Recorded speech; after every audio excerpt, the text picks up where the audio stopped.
അൻസിബ എന്ന് പറയുന്ന വ്യക്തി ബിഗ് ബോസ് ഹൗസിൽ ആദ്യം വന്നപ്പോൾ ഞാൻ വിചാരിക്കുമായിരുന്നു, എന്തിനാണ് ഇവർ ബിഗ് ബോസിൽ വന്നത്?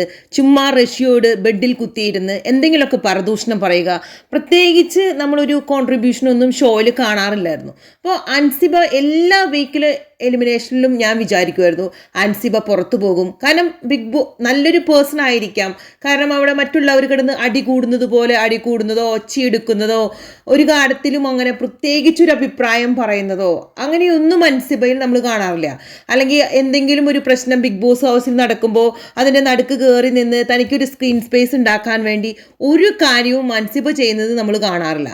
പക്ഷേ കഴിഞ്ഞ കുറച്ച് ദിവസങ്ങളായി നമുക്ക് അൻസിബയിൽ വന്ന മാറ്റങ്ങൾ എന്ന് പറഞ്ഞാൽ ശരിക്കും അത് ബിഗ് ബോസ് ഹൗസിൽ പ്രകടമായ ഒരു കാര്യമാണ്.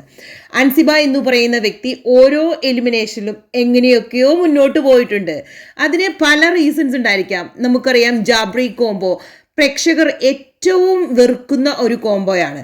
സോ അൻസിബ എന്ന് പറയുന്ന വ്യക്തി അവരുടെ ആ ഒരു റിലേഷൻഷിപ്പിൽ കുറേ എതിർപ്പുകൾ നമുക്ക് കാണാം. പ്രകടമായില്ലെങ്കിലും അതിനെക്കുറിച്ച് അഭിപ്രായങ്ങൾ പറഞ്ഞിട്ടുള്ള ഒരു വ്യക്തിയാണ്. ഉറപ്പായിട്ടും ജാസ്മിൻ എന്ന് പറയുന്ന കണ്ടസ്റ്റന്റിനെ വെറുക്കുന്ന എല്ലാവരും അൻസിബയെ ഇഷ്ടപ്പെടും. കാരണം ജാസ്മിൻ എന്ന് പറയുന്ന പേഴ്സൺ കാണിച്ചു കൂട്ടുന്ന ഒരു തരത്തിലുള്ള വൃത്തികേടുകളും അൻസിബ എന്ന് പറയുന്ന പേഴ്സണിൽ നിന്ന് നമ്മൾ കണ്ടിട്ടില്ല. ഒരു പക്ഷേ ബിഗ് ബോസ് ഹൗസിൽ ഒരുപാട് ഒച്ചയും ബഹളവും ഉണ്ടാക്കിയില്ലെങ്കിലും അൻസിബയുടെ ഒരു നല്ല ക്യാരക്ടർ ആയിരിക്കാം പ്രേക്ഷകരുടെ ഇടയിൽ അൻസിബയെ ഇപ്പോഴും പിടിച്ചു നിർത്തിക്കൊണ്ടിരിക്കുന്നത്. ഇപ്പൊ കഴിഞ്ഞ കുറച്ച് ദിവസമായിട്ട് നമുക്കറിയാം അൻസിബ പവർ ടീം മെമ്പറാണ്. പവർ ടീം മെമ്പർ ആയി എന്ന് മാത്രമല്ല, അൻസിബയുടെ കൂടെയുള്ള മറ്റു വ്യക്തികൾ നോക്കുക, നോറയും റസ്മിനും അതുപോലെ തന്നെ അഭിഷേകും. അപ്പൊ നോറയും റസ്മിനും എങ്ങനെയാണെന്ന് വെച്ചാൽ എപ്പോഴും ഒച്ചയും ബഹളം ഉണ്ടാക്കി, എപ്പോഴും അടിയുണ്ടാക്കി, എപ്പോഴും ഒരു വോയിസ് അവരുടെ നമ്മൾ കേട്ടുകൊണ്ടിരുന്നതാണ്. പവർ ടീം കാര്യങ്ങൾ ഡിസ്കസ് ചെയ്യുമ്പോൾ നമ്മൾ അവിടെ ഏറ്റവും ഉയർന്നു കേട്ടത് അല്ലെങ്കിൽ ഏറ്റവും ശക്തമായി കേട്ട വാക്കുകൾ അൻസിബയുടെയാണ്. അൻസിബ പറയുന്ന കാര്യങ്ങൾ നോറയും റസ്മിനും അംഗീകരിക്കുന്നു. അതാണ് അൻസിബയുടെ പവർ. ഇത്ര നാളും മിണ്ടാതിരുന്നെങ്കിലും, ഇത്ര നാളും ആരുടെ അടുത്തും വലിയ വലിയ കാര്യങ്ങൾ പറഞ്ഞില്ലെങ്കിലും, പവർ ടീം എന്ന് പറയുന്ന അല്ലെങ്കിൽ ആ ഒരു പവർ കൈ കിട്ടിയപ്പോൾ താൻ അത് എങ്ങനെ ഉപയോഗിക്കണമെന്ന് മറ്റ് കണ്ടസ്റ്റൻസിന് പറഞ്ഞു കൊടുക്കുന്ന അൻസിബ, അത് കൃത്യമായി മനസ്സിലാക്കുന്ന മറ്റ് ടീം അംഗങ്ങൾ. എന്ത് കാര്യത്തിലും അഭിപ്രായം പറയാം, പക്ഷെ നമ്മുടെ അഭിപ്രായങ്ങൾ മറ്റുള്ളവർ അംഗീകരിക്കുമ്പോൾ മാത്രമാണ് നമ്മൾ പറയുന്ന ആ കാര്യത്തിന് ഒരു വിലയുള്ളത്. അപ്പോൾ പവർ ടീമിൽ വന്നു കഴിഞ്ഞപ്പോൾ പവർ ടീം എങ്ങനെ പ്രവർത്തിക്കണം, പവർ ടീമിന്റെ കാര്യങ്ങൾ എങ്ങനെയായിരിക്കണം, അതിലെല്ലാം കൂടുതൽ കോൺട്രിബ്യൂഷൻസ് നൽകുന്നത് അൻസിബയാണ്. അൻസിബ എനിക്ക് തോന്നുന്നു കഴിഞ്ഞ കുറേ എലിമിനേഷനിൽ വന്നിട്ടുണ്ടെങ്കിലും എല്ലാ എലിമിനേഷനിൽ നിന്നും രക്ഷപ്പെട്ടു പോന്നിട്ടുണ്ട്. അല്ലെങ്കിൽ എല്ലാ എലിമിനേഷനിലും പ്രേക്ഷകർ അൻസിബയുടെ കൂടെ നിന്നിട്ടുണ്ട്. അങ്ങനെ ഒരു വിശ്വാസം ഇപ്പോൾ അൻസിബയിൽ വന്നിട്ടുണ്ട്. ആ വിശ്വാസമായിരിക്കാം അൻസിബ എന്ന് പറയുന്ന റിയൽ ഗെയിമറെ ഇപ്പൊ പുറത്തേക്ക് കൊണ്ടുവരുന്നത്.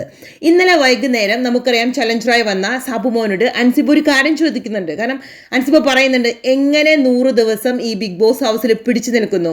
വന്ന അന്ന് മുതൽ എനിക്ക് എന്നും എങ്ങനെ ഇവിടെ നിന്ന് രക്ഷപ്പെടണം, ചാടിപ്പോകാൻ പറ്റുമോ, അങ്ങനെ കുറെ കാര്യങ്ങൾ അൻസിബ സാബുമോനിൽ നിന്ന് ചോദിച്ച് മനസ്സിലാക്കാൻ ശ്രമിക്കുന്നുണ്ട്. അപ്പോൾ സാബുമോൻ കൊടുക്കുന്ന മറുപടി എന്ന് പറഞ്ഞാൽ ക്വൈറ്റ് ഇൻട്രസ്റ്റിംഗ് ആണ്. സാബുമോൻ പറയുന്നുണ്ട്, നിങ്ങൾ ഇതിനകത്തുനിന്ന് പോകണമെന്ന് വിചാരിച്ചാലും ബിഗ് ബോസ് വിചാരിച്ചാൽ മാത്രമേ നിങ്ങൾക്ക് പോകാൻ കഴിയുള്ളൂ. എന്ന് വെച്ചാൽ നിങ്ങൾക്ക് അതിനൊരു ഓപ്ഷൻ ഇല്ല.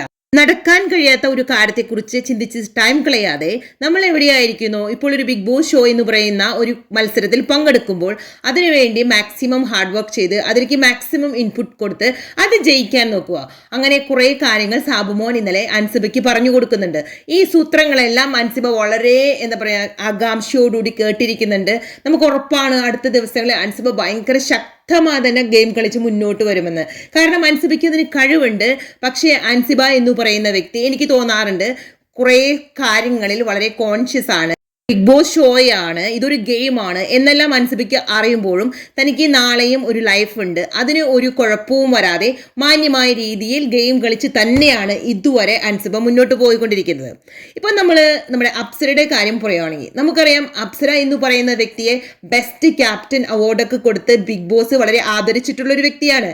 അന്നൊക്കെ അപ്സരയെ കുറിച്ച് എല്ലാവരും എപ്പോഴും പറയും സൂപ്പർ ഗെയിമറാണ്, അടിപൊളിയായ ഗെയിമറാണ്. നമുക്കറിയാം ഫസ്റ്റ് ചലഞ്ചേഴ്സ് വന്നപ്പോൾ ഏറ്റവും കൂടുതൽ അപ്രിസിയേഷൻ കിട്ടിയ ഒരു കണ്ടസ്റ്റന്റ് ആണ് അപ്സര.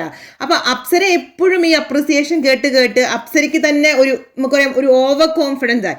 അതായത് ഞാനിവിടെ ഏറ്റവും നന്നായി ഗെയിം കളിക്കുന്ന ഏറ്റവും നല്ല ലേഡി ഗെയിമർ എന്നൊക്കെയാണ് അപ്സര എനിക്ക് തോന്നുന്നു വിചാരിച്ചു വെച്ചിരിക്കുന്നത്. ഇപ്പോൾ ചെറിയ ചെറിയ ക്രിറ്റിസിസംസ് വരുമ്പോൾ അപ്സരയ്ക്ക് ഒട്ടും എടുക്കാൻ കഴിയുന്നില്ല. അപ്സര അപ്സെറ്റ് ആകുന്നത് കാണുന്നുണ്ട്, മിണ്ടാതിരിക്കുന്നത് കാണുന്നുണ്ട്. വളരെയധികം പുറകോട്ട് പോയതായിട്ട് അപ്സരയുടെ കാര്യത്തിൽ നമുക്ക് പറയാൻ കഴിയും. കാരണം ഒത്തിരി ഇങ്ങനെ വളർന്ന് മുകളിലോട്ട് ചെന്ന് കഴിഞ്ഞപ്പോൾ പെട്ടെന്ന് ഒരു അടി കെട്ടി താഴത്തേക്ക് പോകുന്ന ഒരു ലെവലിലാണ് അപ്സര ഇരിക്കുന്നത്. അപ്സര ഇനി നന്നായി ഹാർഡ് വർക്ക് ചെയ്താൽ മാത്രമേ മുന്നോട്ട് വരാൻ കഴിയത്തുള്ളൂ. അപ്പോൾ നമ്മുടെ വീഡിയോ ആദ്യമായി കാണുന്ന ആളുകളാണെങ്കിൽ നമ്മുടെ നിലപാടുകളോട് ഒത്തുപോകുന്നുണ്ടെങ്കിൽ സബ് ചെയ്യാൻ മറക്കരുത്. അതുപോലെ നിങ്ങളുടെ കുഞ്ഞു കമൻസ് ലൈക്കുകളൊക്കെ തന്ന് ഹെൽപ്പ് ചെയ്യണം. അപ്പോൾ നമുക്ക് മറ്റൊരു വീഡിയോയുമായി വേഗം തന്നെ കാണാം. എല്ലാവർക്കും ടാറ്റാ, ബൈ.